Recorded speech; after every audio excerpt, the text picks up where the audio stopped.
Hello and welcome to another edition of Snakes Territory. I'm your host, Jesse Friedman, alongside Jack Sommers, and we are excited to dive into some of your mailbag questions in this episode. But we also have news today, Jack. News that we somewhat talked about, somewhat suggested on our post-game show yesterday, but it is now official that I guess it's not official. It's still just a report as of now, but it's a reliable report from Gambo. Jordan Lawlar has been optioned down to Reno, as well as Kevin Ginkel, and we are expecting Ildemaro Vargas and Jeff Brigham, a right-handed reliever from Reno, to come up and join the major league team. Yeah, the Lawler move was telegraphed fairly clearly last night. So that's why we were able to kind of give everybody a pretty clear direction on where that was heading. I'm a little surprised that they pulled the plug on Ginkgo, but at this point, it's not a shock by any means. There are a number of other pitchers that have minor league options. So, the fact that they chose him, considering his performance and other things they're probably looking at, not a shock. So be interesting to see what Mr. Brigham brings to the table. Well, I mentioned earlier, it's a mailbag episode, so we're going to basically discuss these moves through the lens of the questions that you all have asked us. So let's go ahead and jump in. This first one is from Brandon Buckingham. He said, "So Lawlar experiment again didn't seem to work. Do you blame this recent time on the team's inability on getting him consistent ABs, or is it on Lawlar not being ready?" Jack, I'll let you take the first stab at this one.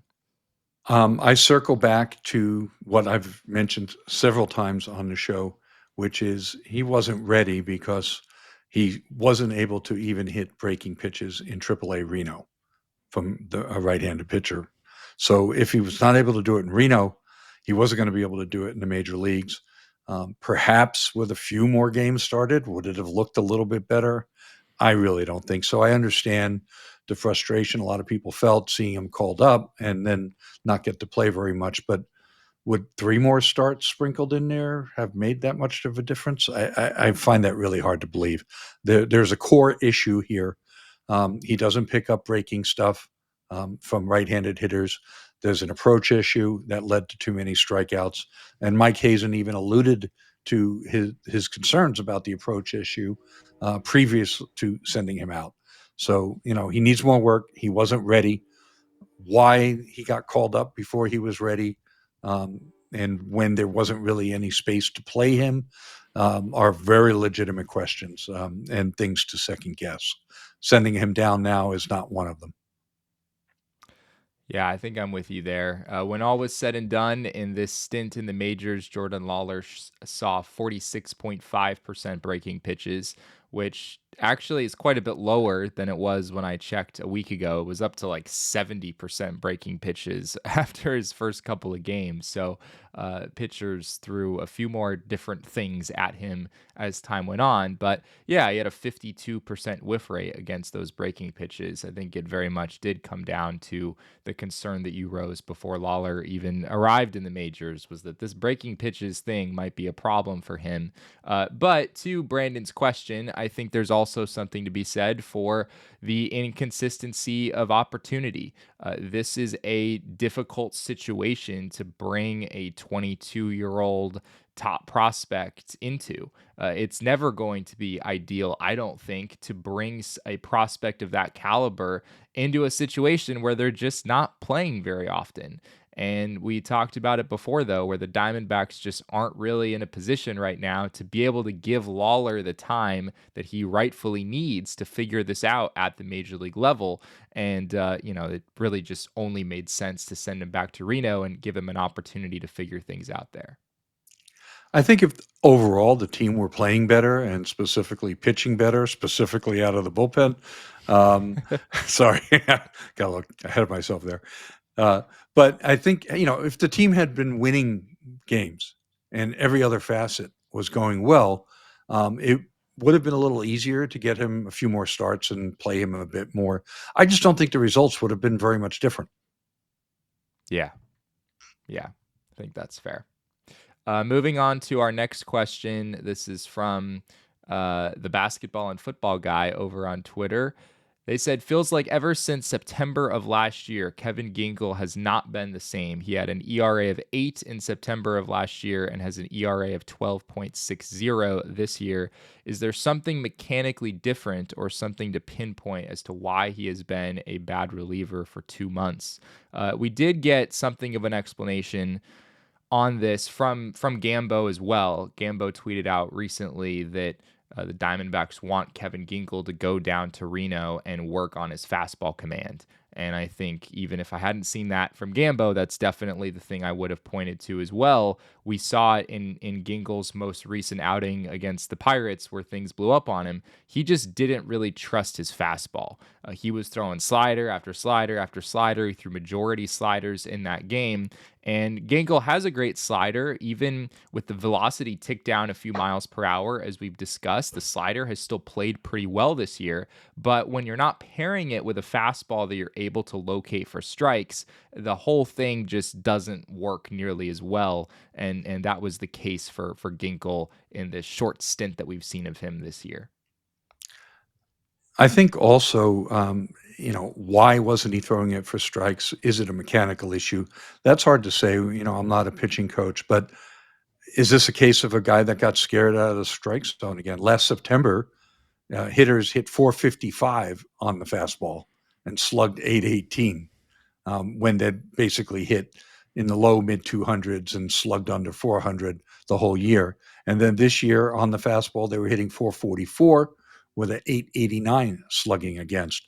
So, it's very possible that that's part of it. Like every time he came in, he got hammered. And so he was trying to be too fine. And being fine is not Kevin Ginkel's game. But at the same time, he wasn't locating the slider either, to be honest. I mean, I had one of my writers said to me, seems like half the time he threw the slider, it looked like it was going to be a wild pitch.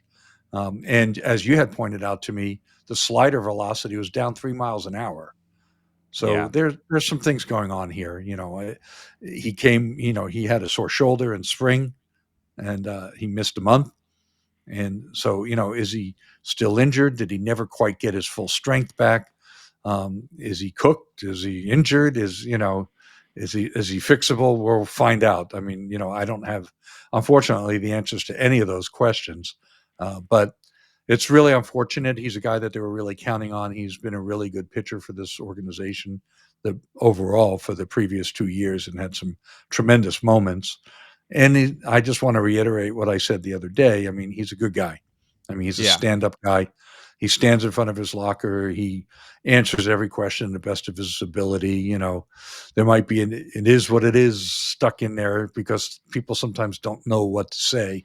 But don't judge that as somebody that doesn't care or thinks he's above it all. He really passionately wants to do better and get better. And, if it's possible, if he's still got it in him, I would not be surprised to see him figure it out down there and come back. He was optioned out a number of years ago and Yeah. came. As a matter of fact, he spent some time in the minor leagues in 2023. Yeah. Yes, he You did. know, I think maybe so multiple stints in Reno in 2023. yeah. So if he's physically okay, don't count him out. Yeah, I think that's fair. Looking at some numbers I like to look at every now and then. I don't put a ton of stock in these, but I think they're interesting. Stuff Plus and Location Plus, which are numbers available over at Fangraphs. It gives us an idea of just how a pitcher is grading out when it comes to just sort of the nastiness of their pitches and how well they're commanding them. And on the Stuff Plus front, there is a drop off for Kevin Ginkel. Fastball from 84 last season down to 80 this year. 100 is considered average. Although Stuff Plus, I think Jack, you and I agree that Stuff Plus numbers can be a little weird, and we don't always they don't always pass the smell test. We'll just say that. Is Kevin Ginkel's fastball really 20% below average in terms of stuff? It feels like it's probably better than that. The last year was 80 at 84. This year at 80. Hasn't graded out particularly well in Stuff Plus ever in his career, but it has dropped off a little this year. The one that's a little more notable to me is his slider. Last year, his slider was at 110, so pretty well above average. This year, it's down to 101. And to your point earlier, looking at location plus, the location plus on his fastball this year is 102 compared to 114 last year. So considerable drop off, but still above average according to that number. The location plus on his slider, though, last year 107, this year 90. So according to Location Plus, his command on his slider has actually been worse this year than his command on his fastball. And that tracks. I mean, he had a 96 mile an hour fastball that when he located it, especially like, high in the zone, was a little harder to get on top of it, and then set up that wipeout slider. I mean, Kevin Ginkel's all about slider. Yeah. Let's be honest, right? I even remember, I'm trying to, who was the pitcher? Maybe it was Jose Castillo, was pitching a live BP, and Alec Thomas came off and said to one of the other hitters, like, "Wow, what a slider! It's kind of like Ginkel's." Yeah. So I mean, that's what you think of with Kevin Ginkel. But it's all got to work. I mean, he's a two-pitch pitcher, so he's got to have both of them Yeah. operating. And he wasn't able to control the ball, and he wasn't getting quite the same velocity and quite the same movement, and it all just cascaded on him. And there's clearly a crisis of confidence there too. Well, we have a whole lot more mailbag questions to get to. We're also going to talk about Ildemaro Vargas and Jeff Brigham being on the other side of these roster moves that we heard about today. So, all of that and more on the other side of this break. FT fam, you might have a boring, old, crusty, unpretty razor, and it might be expensive. So, AJ, should they consider another option? Look how cool this is. Look at the color scheme. Look at it. Little sheath to hide the blades when you travel. Works great. I've been using this for a couple weeks now on Harry's. Clean, no bumps, no cuts. Works great. And you know the best part? It's a great price, especially if you use the foul territory code, Scott. That's right. Harrys.com/foul. Guess what? You can also get yourself a no risk trial. So if you don't like your shave, no worries. It's on Harry's. They're not worried about it. Get the edge on your shave with Harry's. Normally, the trial set is $10, but right now you can get it for just $6 at harrys.com/foul. Use the exclusive link, harrys.com/foul, for a $6 trial set.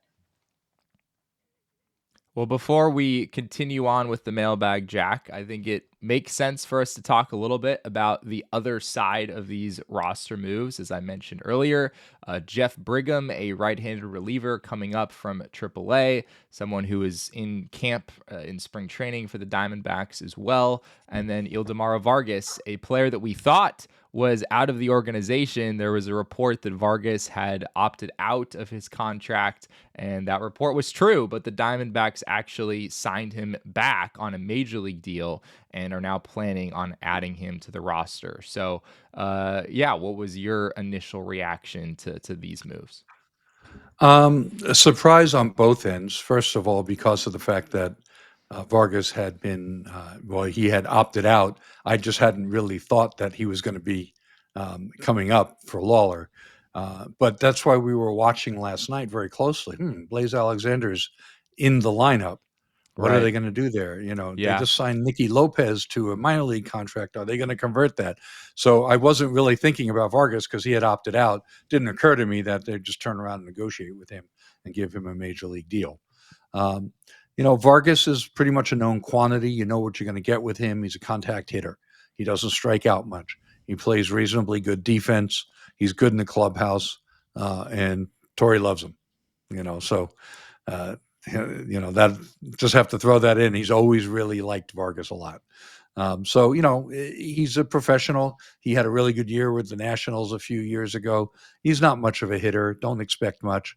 Hopefully he'll hit a little bit better than Garrett Hampson did. I think he'll make more contact and probably, hit a few more line drives. With regards to Brigham, I will point folks to our website, si.com/MLB/Diamondbacks. Michael McDermott has an excellent article with a dive into Mr. Brigham's stuff, what he throws, how he throws it. And a really interesting point. I mean, he's got a 3-pitch mix. He's got a 4-seam fastball, a cutter, and a sweeper. He's got extremely high whiff, swing, and miss rates. And Michael cautions and says, hey, don't put too much emphasis on ERAs from a reliever in the Pacific Coast League. The fact that he's getting the amount of swing and miss that he does is pretty significant. Now, he does tend to give up home runs, and that's why he's in the minor league. So we'll see. I mean, if he can avoid the long ball, he could come in and get some big strikeouts and potentially get some big outs. Most likely, he's going to be used in a low leverage situation. But I just wouldn't be surprised if he came in and got some strikeouts in some situations that made people kind of sit up and take notice. Anyway, make sure to head over to read Michael's article on our website. It's really good. Brigham this season in Triple-A, a 5.23 ERA in 20 2/3 innings. But yeah, the whiff rates on his fastball in particular, I noticed, is really high. The whiff rate on his fastball is 36.6%, which is really more of a whiff rate that you would see on like an out pitch on a slider or curveball or something like that. To have that high of a whiff rate on your fastball is really impressive. And his strikeout rate this year in AAA is 37.2, which is very, very high. So yeah, I'm with you there that I wouldn't read too much into an ugly ERA in AAA over 20 innings. That said, is Jeff Brigham going to step in and save the Diamondbacks bullpen? That might be setting the bar a little bit too high. At the very least, it'll be interesting. And I guess the Diamondbacks just kind of felt the need to do something. And giving Kevin Ginkel an opportunity to try to figure some things out in AAA, and just getting someone else from AAA an opportunity in the big leagues. The D-backs are kind of in position right now to just try anything. Right. Of course, Christian Montes de Oca could have been that guy too. He never got an opportunity to pitch. He was sent out, and now he's got to wait at least another 10 days or so before he could potentially come up. Other pitchers with options, of course, Scott McGuff, Ryan Thompson, Murillo has options, and Justin Martinez, which I don't think that's going to happen. But if any of those other three, don't get their act together, maybe they're going to be sent down too. Everyone likes to talk about accountability. This is what it looks like. Moving on to our next mailbag question. This comes from Jason over on Twitter. Do you feel like Torey and Kaplan rely too much on analytics and matchups instead of the eye test and baseball intuition? Example, waiting to bring Beeks in until O'Neal Cruz, the lefty, comes up. Lefties on righties with good command is just as effective as right on right with bad command. Can definitely see where Jason is coming from here. Jack, what are your thoughts? Well, we've kind of discussed the specific example that he gave quite a bit. And, quite famously, I pressed Torey on that. And he initially gave me an answer that a lot of people weren't satisfied with. But the next morning, after he had time to think on it, he didn't sleep much the night before. And he said, yeah, I mean, it's possible that I was too slow to react and too dedicated to his plan. I think... Look, the left-right matchup thing is a real thing in baseball. It dates back 130 years. That's not, platoon splits and platoon matchups are not analytics. I mean, it's just a known fact. Yeah, left it's on pretty left obvious. is Everyone knows. far more Everyone does effective. it. Yeah, everyone knows. Everyone does it. It's been done for literally over, a dozen decades. So, I think at this point, let's separate that from analytics. Now, I believe what the type of analytics that they're looking at are different than what Jesse and I are typically looking at. They have different types of information, more proprietary information about pitch shapes and locations and who's effective against what type of pitches and so forth. And we get some of that, but they have it at an even greater level than we can parse out of StatCast. Are they too dependent on analytics? I don't know. I can't say that. That's all part of it. A lot of what people think of as analytics nowadays is really just digitized scouting information.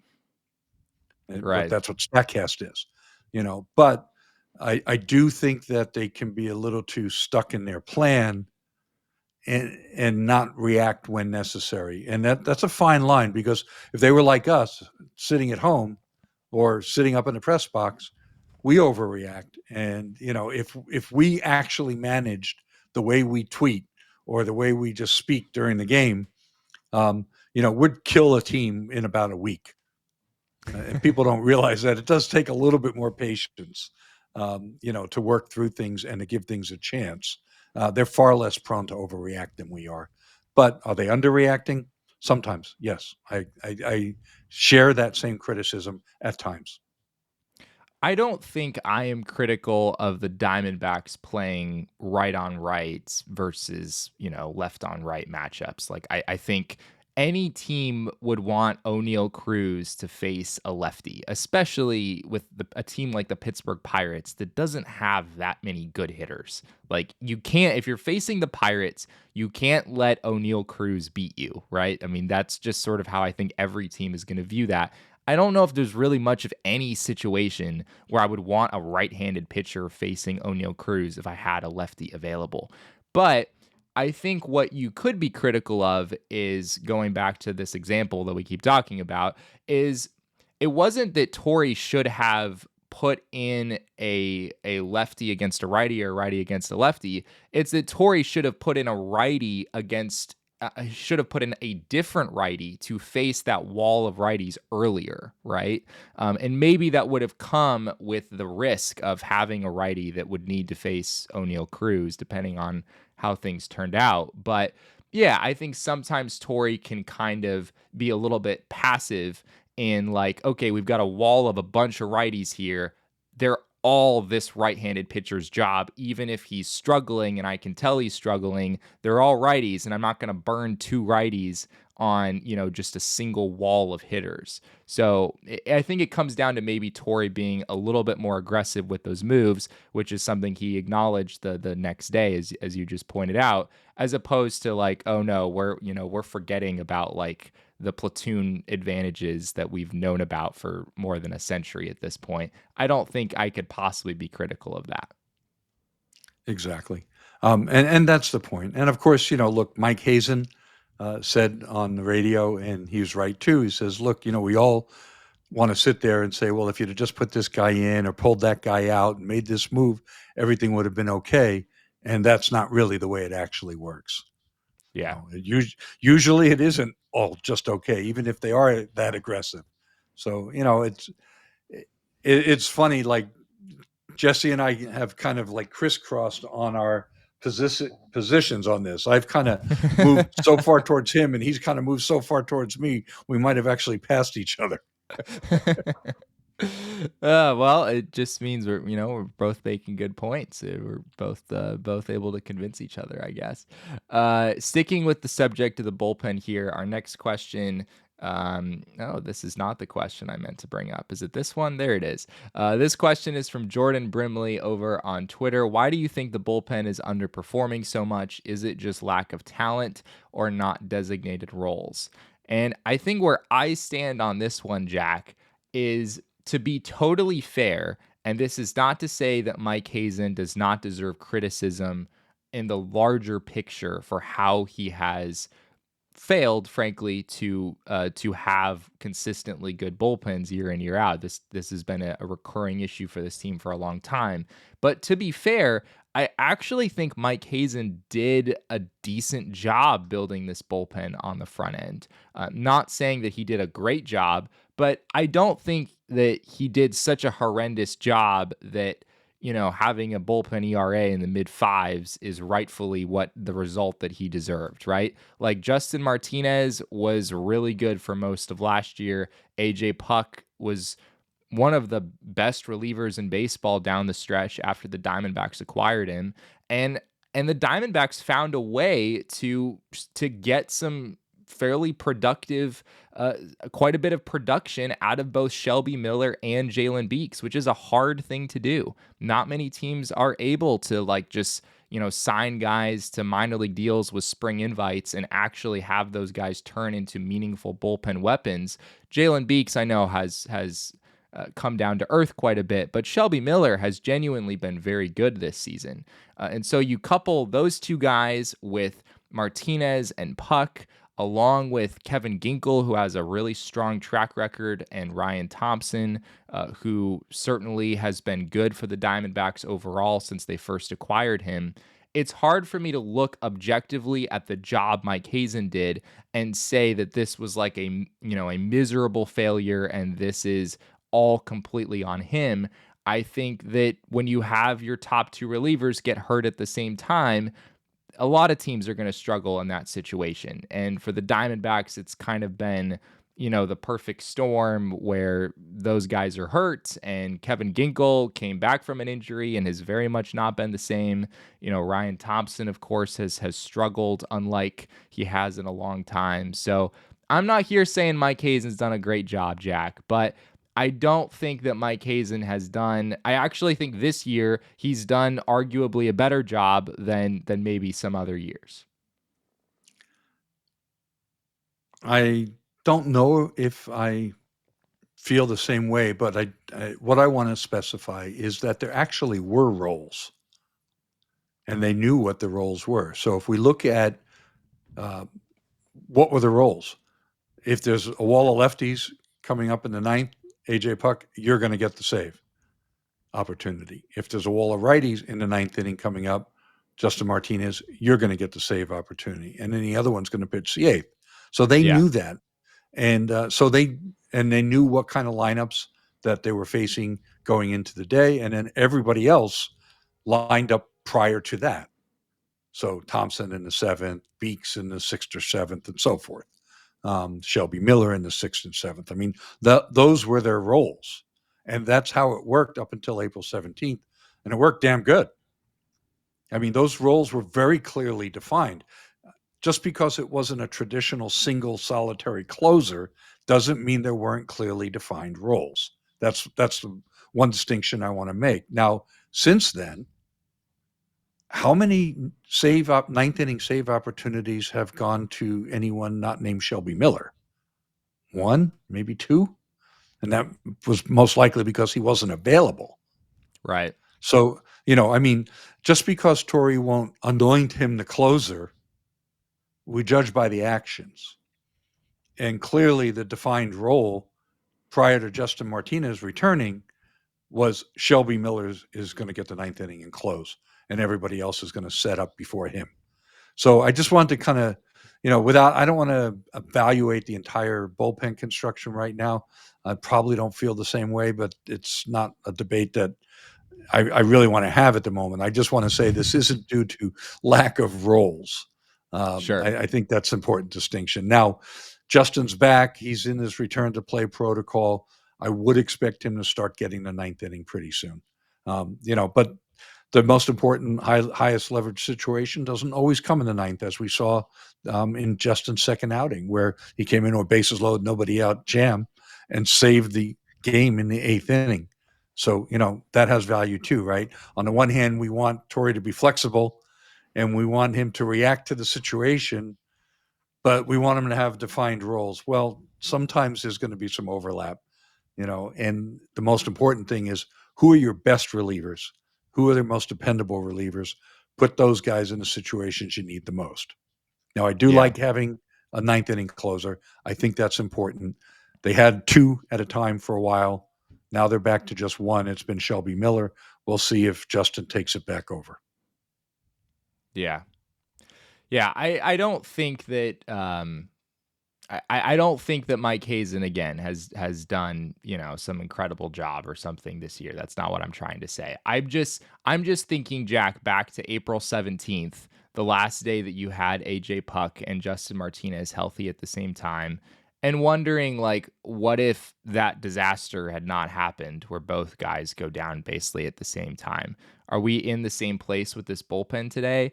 And I don't think we are. Like, I think if Justin Martinez had not had this weird shoulder thing happen and AJ Puck was able to stay healthy, I'm not saying this D-backs bullpen is the best one out there, but I don't think it's nearly the disaster that it's turned into. So we'll leave that conversation there unless there's something you want to add. Well, the only thing I'll add there is, I mean, obviously losing your two best relievers is going to hurt any team. Yeah. But the soft underbelly of what came next was really the issue.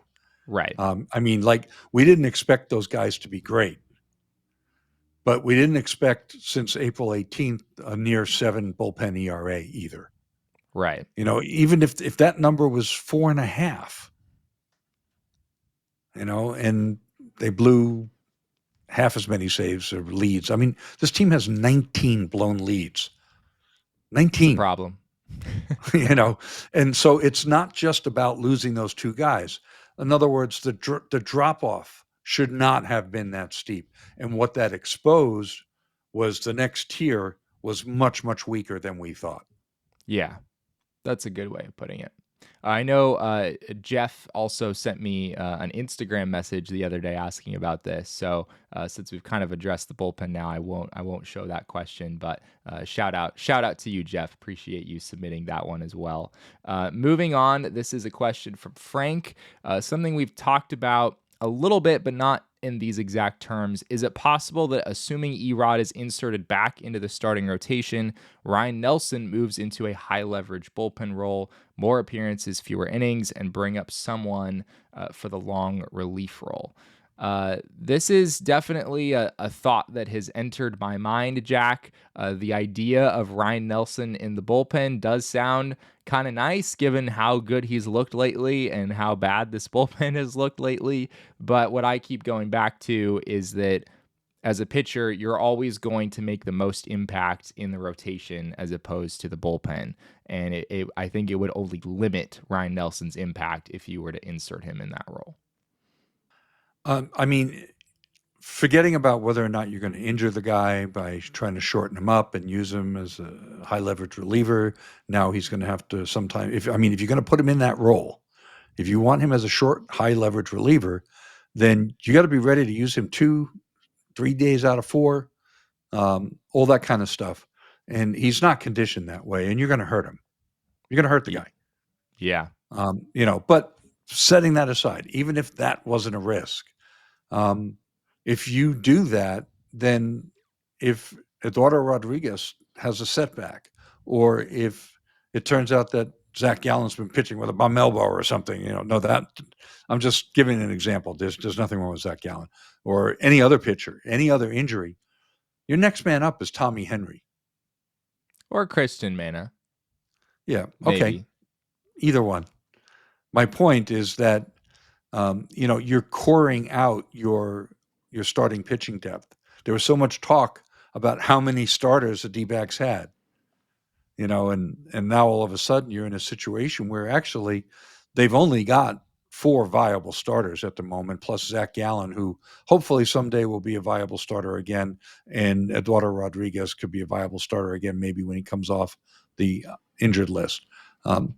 Tommy Henry is not a viable option. Christian Mena is a really good prospect, but he's not really quite ready to just step in and say, all right, I'm going to give this team a dozen starts and be at least league average. I mean, he could be. We just there. Don't know. The range of outcomes with someone like Christian Mena at this point is very wide. You just wouldn't know what you were going to get if you did that. Yeah, for sure. So, yeah, I think I'm with you there. From a health standpoint, there would be some concerns with inserting Ryne Nelson into that very different role. He's pitching so well in the rotation. I think that's probably where you want him, at least until Eduardo Rodriguez comes back, and then maybe it's a 6-man rotation or Ryne Nelson goes back into more of the long relief role. We'll certainly continue those conversations in the coming days. Moving on to our next question here. This is from Senor Antonio over on Twitter. Do we agree that when the whole team doesn't perform as expected, it is a management issue? In a rowing boat, if no one is rowing properly, it's unlikely that the problem is not the captain. And this, of course, goes to a question that has become more popular. I'm seeing more people talking about this around the Diamondbacks media landscape. Is Torey Lovullo on the hot seat? Is his job in danger given the way the Diamondbacks are playing right now? And Jack, I'm curious where you stand on this. Well, specifically to the question, I thought that the team actually had somewhat tightened up their defense up until the last couple of games. It had looked better. I mean, there's going to be some mistakes there. The situational hitting wasn't great, but they're still averaging 5 runs a game. I mean, it wasn't perfect, but when you have the 5th best offense in the league, 5th. We're not talking middle of the pack. Top 5 in MLB in scoring runs. And they're not at the bottom on defense. They're middle of the pack on defense. Right. So it's not as good as we would like, but I mean, big picture here, it's the bullpen. And what's happened, I think, and you've heard this narrative, and I believe it's true, is that it certainly impacts a team in very negative ways to continually have all of that good work that you did in the previous innings go down the drain. Or it makes you play like you think you have to be perfect. You can't have baseball players thinking that they have to play a perfect game to overcome a potential meltdown by the bullpen. Yeah. So that happens to be my opinion of what's going on with that whole yin and yang thing between the position players and the starters and the bullpen. Is Torey on the hot seat? He got a vote of confidence yesterday and today from Mike Hazen and from Derek Hall. My gut instinct tells me that the team better play a lot better and win a lot more games in June against a softer schedule. If they're not close to anything like that, I can tell you that. I mean, they're not within a stone's throw or any kind of real consideration of firing Torey Lovullo at this point.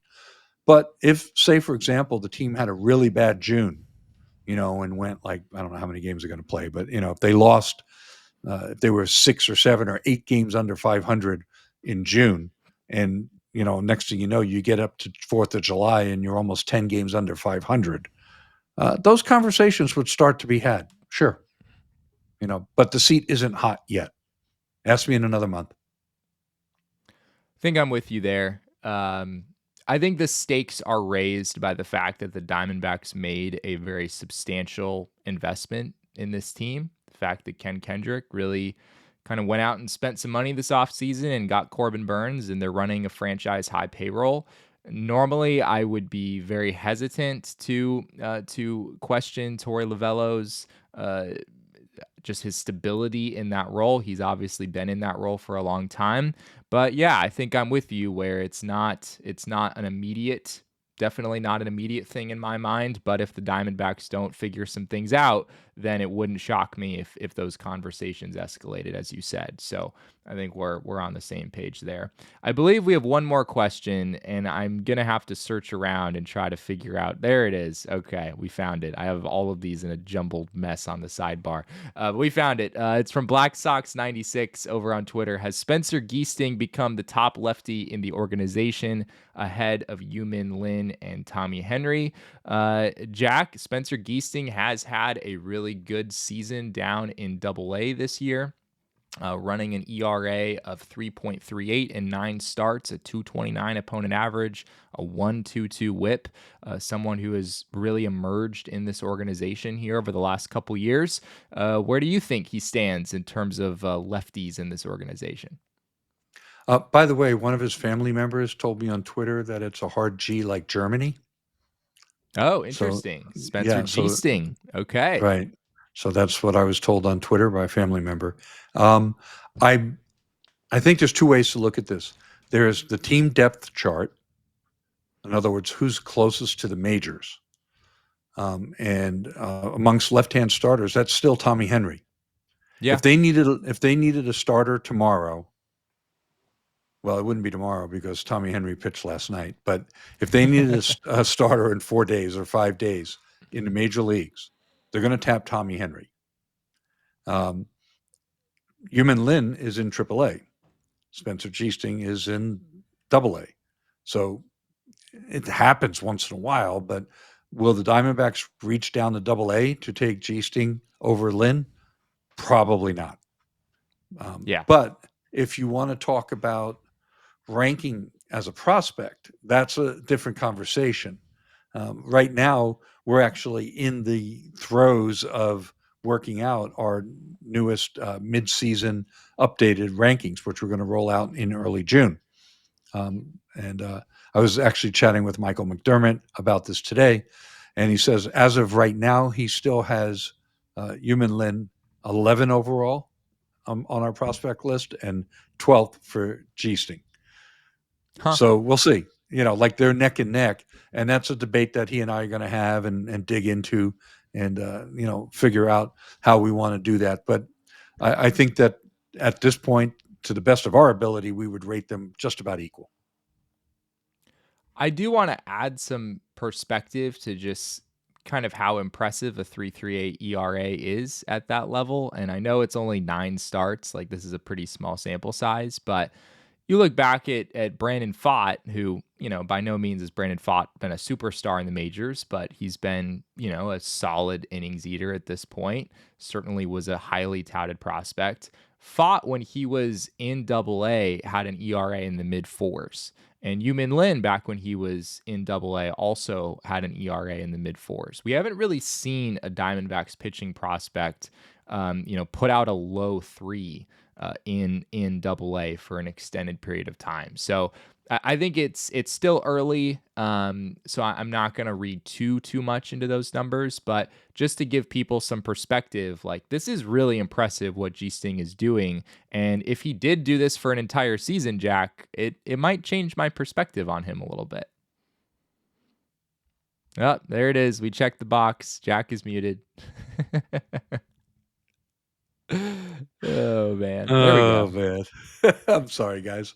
Okay. So I was just pulled up Fangraphs and, looking at the ERA minus and FIP minus numbers, which is kind of like ERA plus, but the opposite. The lower, the better.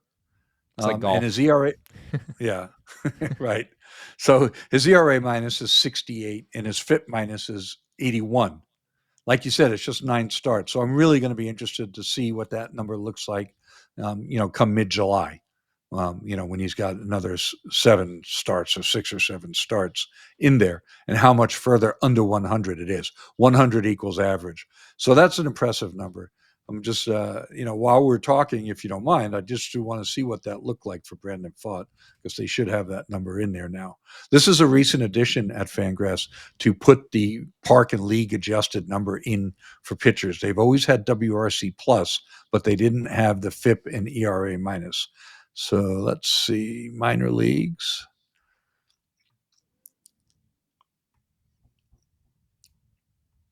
We need like Jeopardy music here while Jack is looking this up. So it was 77 ERA. See, Pfaadt his first in 2022, it was 77 ERA minus, 75 FIP minus. So I can say that, setting aside the ERA, his park and league adjusted was actually equally impressive. The run environment in Double-A in Amarillo in 22 was higher than it is this year. Right. This year and last year, it's actually gone down. Yeah, which is weird. I don't know if have you heard anything about why that is? Because I've noticed that too. Did they install a humidor or something like that at the Double-A level? It's maybe causing that. I'm not really sure. I think that just the league overall. So they probably mess with the balls, and it might have something to do with, and it might have something to do with ABS. Oh yeah, that's also a good point, huh? But yeah, if you take a little bit of a deeper dive, then yeah, maybe Giesting, at least from a FIP standpoint, isn't doing anything out of this world compared to what we saw from Brandon Pfaadt. But even matching Brandon Pfaadt would still be significant, right? Pretty darn Brandon good. Pfaadt was, Pfaadt. I mean, that's a big reason why he rose up the prospect ranks like he did. Is he was able to hold his own in very hitter friendly environments in the minors. So. Certainly hope the best for Giesting moving forward. Before we get out of here, Jack, we did want to preview this upcoming series with the Washington Nationals as I try to get Jack back on the screen. There he is. And this is a team that the Diamondbacks lost a series to earlier in the year. It's one of the first series they played way back in early April. They lost 2 out of 3 out in Washington, D.C. And the Nationals have a player, Jack, who has emerged as one of the young stars in this game. James Wood has a 949 OPS entering play on Thursday with 15 home runs. CJ Abrams has very much cooled off lately, but he still has an 847 OPS with 8 homers on the season as well. The rest of the Nationals lineup, not so great. Nathaniel Lowe has really come back down to earth. He has an OPS down in the 600s at this point. Pitching matchups, I don't believe the Nationals have made their starters official, so we're just kind of taking guesses. Really, Fangraphs is taking guesses. That's what who I have here. We have Jake Irvin against Merrill Kelly on Friday, and then Michael Soroka against Brandon Pfaadt on Saturday, and Mitchell Parker against Corbin Burns finishing things off on Sunday. 1 or 2 quick points of interest here. So the Nationals were scoring 4.27 runs per game, which was heading into today. That was exactly 15th, dead even as middle of the pack in the major leagues. League average is 4.31. They were 29th in bullpen ERA. This is one of the rare moments where I was able to look at it, write or edit a preview and be able to say that there was another team that on the other side, on the other dugout, that had a higher bullpen ERA than the Diamondbacks, who ranked 27th. There you go. That's so got to be just a good wanted to feeling. throw that little info in there. The Nationals, I know they're playing a game after we record this, so we don't know the outcome of that game as of right now. But entering play on Thursday, they're 25-30, which isn't a terrible record by any means. Their run differential is -47, so pretty ugly on that front. But they've managed to outperform that run differential a little bit. 25-30, not a terrible record. And they've played decently well lately. As I know, they beat the Braves twice last week. They've won some series lately, so certainly not a team that the Diamondbacks should take lightly. And I guess we very much saw that with the Pirates, Jack. I don't know if the Diamondbacks lost that series because they took them lightly, but we definitely have evidence that the Diamondbacks can lose to anyone. The Nationals certainly part of that. They came within the 1-0 win of losing a series to the Rockies too. So there is that. True. There's also that. So we'll see what happens over the course of the weekend. Another opportunity here for the Diamondbacks to try to bounce back and try to turn around what has been a very disappointing season for them so far. We really appreciate all of you being with us here on this mailbag episode. Thank you again to all of you who submitted questions. You can find us over on social media. I am at Jesse N. Friedman on Twitter. Jack is at ShoeWizard59, and our show is at Snakes Territory. Jack does a great job covering the Diamondbacks over at Arizona Diamondbacks on SI. You can find his work as well as the work of Michael McDermott and his whole team over there at si.com/MLB/Diamondbacks. We really appreciate all of you supporting our channel. If you haven't already, be sure to drop a like on the video, leave a comment, and subscribe to the channel as well. And if you listen to us over on the audio only side, we'd love it if you'd leave us a rating and review wherever you get your podcasts. Jack, anything else before we say goodbye for this week? Why am I never prepared for this question? That's a great way to finish it off. So thank you to all of you once again for being with us. We really appreciate it, and we'll be back with another episode of Snakes Territory on Monday morning.